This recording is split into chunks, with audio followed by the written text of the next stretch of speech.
great novelist Tennessee Williams once said, "You can be young without money, but you cannot be old without it." Hello and welcome to RD360 Money Making Maxims.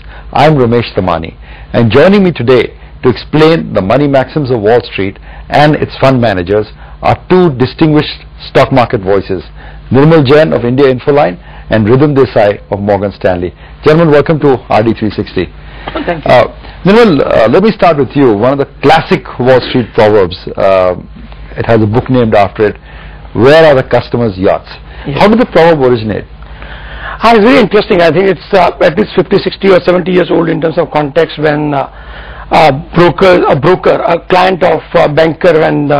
clients were taken by brokers to New York Harbor, and they look at very nice, sexy looking yachts, and they ask, whose yacht is this? Then this belongs to some banker, some broker.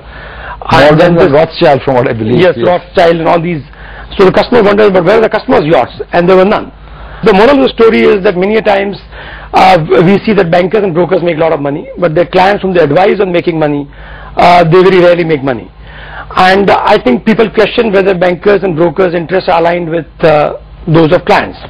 But there's a point in there, and the best example is in Sholay, when Hema Malini tells, "Agar ghoda ghas se dosti karega to kya khayega?" Brokers want volume, clients' interest is long-term investing. So isn't there a conflict? Yeah, Ramesh, it looks like on the face of it that there's a conflict, and I think that view comes from the fact that at any point in time, in any profession, there are always these people who misuse their position.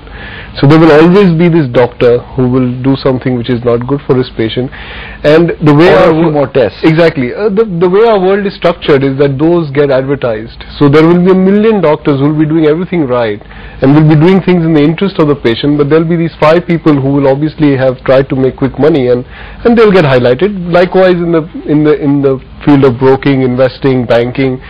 So I think that exists everywhere. So it's not unique to Wall Street in that sense. So this maxim doesn't apply just to Wall Street. I think Buffett always summarized it best. Never ask a barber if you need a haircut. Absolutely. Never ask a broker if you should trade. You're going to trade out there. But speaking of trading, one of the maxims that when you're young you kind of don't understand. I'll read it out to you and then you explain that to me, Ridhim. It says, one of the funny things in the stock market is that every time one person buys, another sells, and they both think they're right. Yeah, that's a very interesting one, and I think it also reminds me of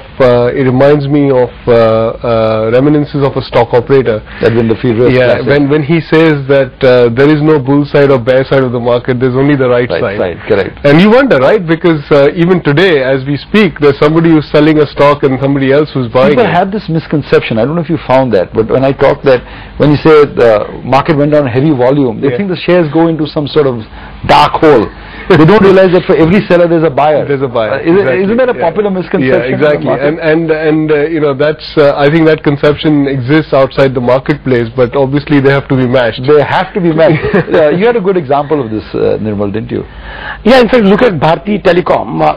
Warburg invested, I think, and they exited when the market cap was just about much lesser than what it is now, and they made a cool $2 billion, and mutual funds bought it, and they also made 20% return after that very quickly.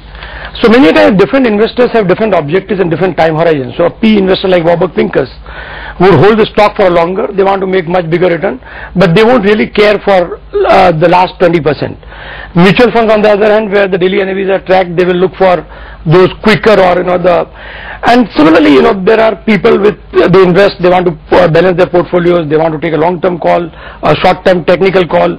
So always there's a seller for a buyer, and when the prices go down, you mean that the seller at the bid and offer, they are not matching, but they're always seller at lower prices, and they're buying. So I think this always works in the market. Correct.